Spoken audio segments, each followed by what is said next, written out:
අද අපි හදන්න යන්නේ කෙලවල්ල මාළු වලින් ඇඹුල් තියල් එකක්. ඉස්සෙල්ලා මාළු මේ විදිහට අපි අවශ්‍ය කරන ප්‍රමාණ වලට කපා ගන්න ඕන. 250ක් විතර අරගෙන තමයි මේ කපලා තියෙන්නේ. බලමු ඊළඟට මොකද්ද කරන්න කියලා. ඊට පස්සේ මේ වගේ අපි මැටි හට්ටියක් ගන්නවා. ඇඹුල් තියල් එකට හදන්න. මේ මැටි හට්ටියට අපි යටට මේ අඩිය අල්ලනකොට මේ දාලා තියෙන්නේ රම්පේ කොළ. සුවඳ ඒ රම්පේ කොළ අපි දාලා තියෙන්නේ ඒකට අඩිය අල්ලනකොටයි සුවඳටයි ආහාර වල කොහොමද රම්පේ කොළ දානවනේ. ඒ නිසා මේ විදිහට ඒක අතුරලා අඩිය අල්ලනට හදලා තියෙන්නේ. අපි ඔය දාගත්තේ ගොරක පේස්ට්. මේකට ප්‍රමාණවත් පරිදි තමයි ගන්නෙ. මේ ගොරක පේස්ට් එකක් එකතු කරගත්තා මුලින්ම. මේ ලුණු එකතු කරගත්තා. මේ විදිහට මේකට දැන් 250කට හරියන තමයි මේ ගොරක මේ වගේ ප්‍රමාණයක්. ඊළඟට ගම්මිරිස් තේ හැන්දකුත් පොඩ්ඩක් අපි ගත්තා. ඊළඟට මිරිස් කුඩු මේ වගේ ප්‍රමාණයක්. මේක අවශ්‍යම නැහැ, අත්‍යවශ්‍ය නැහැ. නමුත් අපි චුට්ටක් මේකට එකතු කරගත්තා. එතකොට දැන් මේ සාමාන්‍ය වලට ප්‍රමාණවත් තරම් පේනවනේ. කිලෝවල ග්‍රෑම් 250කට මෙන්න මේ ආකාරයට තමයි දාගත්තේ. තේ හැන්දක් ලුණු, ඊළඟට තේ හැඳි එකමාරක් ගම්මිරිස් කුඩු සාමාන්‍ය පුල්ම නෙමෙයි, සාමාන්‍ය තේ හැන්දේ ප්‍රමාණයට එකමාරයි. ඊළඟට මිරිස් කුඩු චුට්ටයි. ඊළඟට ගොරක පේස්ට් තේ හැඳි භාගයයි. ඊළඟට කහ පොඩ්ඩක් මේ විදිහට එකතු කරගන්නවා. මේ වගේ වතුර පොඩ්ඩක් එකතු කරලා මේක අපි එකට මික්ස් කරගන්නවා.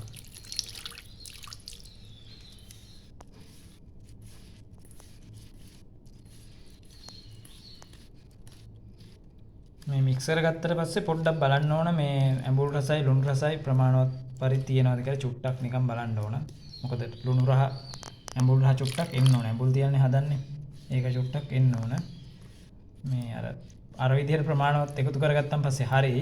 නමුත් ඒක චුට්ටක් ටෙස්ට් කරලා අපි බලන්න ඕන. දැන් අපි මේ විදිහට මාළු ග්‍රෑම් 250ක් හට්ටිය අතුරගෙන ඉවරයි. ඊළඟට අර අපි හදාගත්ත 3-5ත් එක්ක තියෙන මේ විදිහට එකතු කරගන්නවා. අපි අර හදාගත්ත මේ අර ගොරකා ඊළඟට දාලා අපි හදාගත්තේ ගම්මිරිස් ඒව දාපු එකට මෙන්න මෙහෙම දාලා වතුර ටිකක් දාලා මේකට එකතු කරගන්නවා. මෙන්න මේ වගේ තැම්බෙන්න වතුර ටිකක් මේ ආකාරයට එකතු කරගන්නවා.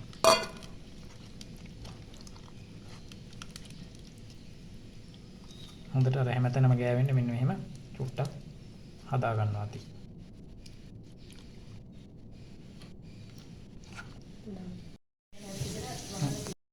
ඊට පස්සේ මේ ආකාරයට තියාගෙන පොඩ්ඩක් දැල්ල වැඩි කරලා වැඩි ගින්දරේ විනාඩි 10ක් විතර තියලා මේක වහලා තියා දෙනවා විනාඩි 10ක් විතර.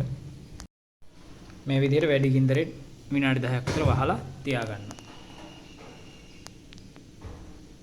රස සහ සුවඳ වැඩි වෙන්න පොඩ්ඩක් කැවුම් මිරිස් කොච්චි කරලකොයි කරපිංචා ස්වල්පයක අපි එකතු කරගන්නවා. මේ ආකාරයට.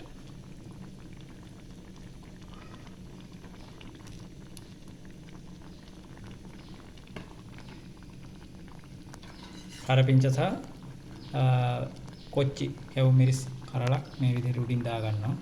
සුවඳයි රසයි වැඩි වෙයි. ඊට පස්සේ නැවතත් වහලා තියෙනවා.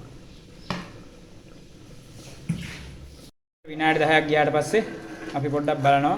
දැන් හොඳයි. තැම්බිලා තියෙන දැන් මාළු ටික හොඳට. දැන් ගින්දර පොඩ්ඩක් අඩු කරලා තියෙනවා මද ගින්නේ.